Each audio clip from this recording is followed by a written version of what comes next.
Hi guys, my name is Himanshu and in today's video we are gonna discuss about election of the Indian president, okay?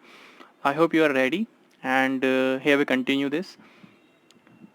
So before starting the topic, we have to know about Union Executive, okay? What is Union Executive? So the first point is the Indian Constitution provides the concept of Union Executive from Article 52 to 78 in Part 5th of the Constitution. I hope this is clear. The concept of Union Executive is consisted from Article 52 to 78 in Part 5th of the Indian Constitution. Here you can study about the meaning of the Union Executive, and the second point is the Union Executive consists of the President, the Vice President, the Prime Minister, the Council of Ministers, and the Attorney General of India. Okay, so if I ask you, what are the members consisted in the Union Executive? So first is the President, second is Vice President, third is the Prime Minister, and fourth is the Council of Ministers, and fifth is Attorney General of India. These persons are included in the Union Executive. Third point is the President is the first citizen of India. This point is very important. Everyone knows about it already. The Indian President is called the first citizen of India and acts as the symbol of unity, integrity and solidarity of the nation. Okay एकता बनाए रखना, जोड़े रखना, ठीक है, ये सब Indian president के सिंबल को दर्शाता है and he does this very well in India. Okay, next is election of the Indian president.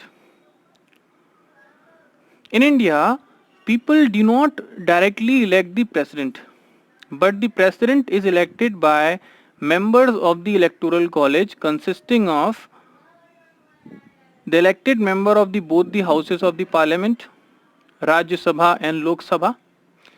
Second is the elected members of the legislative assemblies of the state, okay, MLAs, MPs, and elected members of the legislative assemblies of the union territories of Delhi and Puducherry. Electoral college is simply a group of people who come from the elected both the houses of the parliament, elected members who are called the elected members of both the houses of the parliament, and the elected members of the legislative assemblies. First point is all about MPs, second point is all about MLAs, and third point is elected members of the legislative assemblies of the union territories of Delhi and Puducherry. These 3 points makes the electoral college. I hope this is clear. Next is voting system. When we look into the Indian Constitution, it is clearly provided that there shall be uniformity in the scale of representation, okay, of different states. This is just to ensure that every state contributes to the election of the Indian president. I hope this is clear. As well as parity between the states as a whole and union and the election of the president.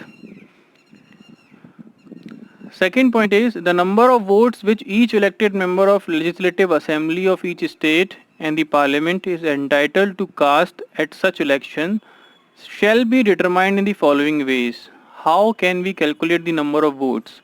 How can we decide the value of the vote of an MLA, member of legislative assembly? Here is the formula of deriving the value of the vote of an MLA.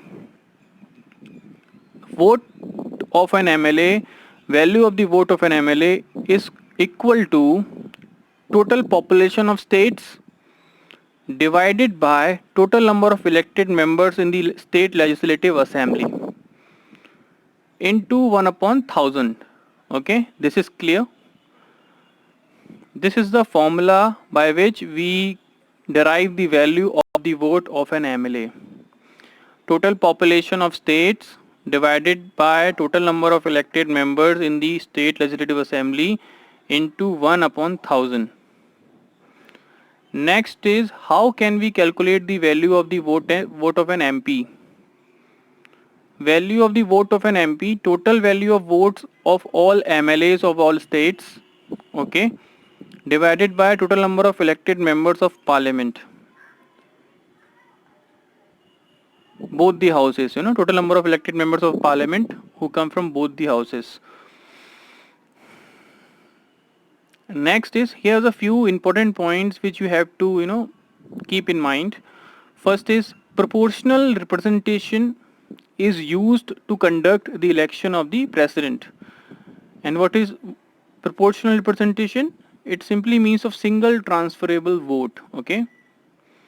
Second is, voting is done by secret ballot.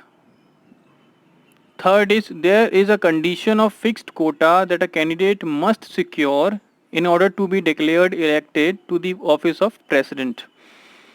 There is a quota which every candidate has to achieved or secured to be declared as the Indian president. The quota of votes is figured out by dividing the total number of valid votes polled by the number of candidates to be elected. In case of India, here only one candidate is to be elected as president, plus 1 and adding 1 to the quotient. Here you can see the formula. The formula of electoral quota equals to total number of valid votes polled divided by 1 plus 1 is equal to 2 and overall plus 1. Important to know, first is, doubts and disputes regarding the election of the presidents are dealt by the Supreme Court, whose decision is final. In case any dispute arises during the election of the president, Supreme Court's decision is final. The matter goes to Supreme Court. Okay. Second is, the election of the person as president cannot be challenged on the ground that the electoral college was incomplete. Nobody questioned the election of the president on the ground that electoral college was incomplete. Okay. I hope you like this video. Thanks for watching.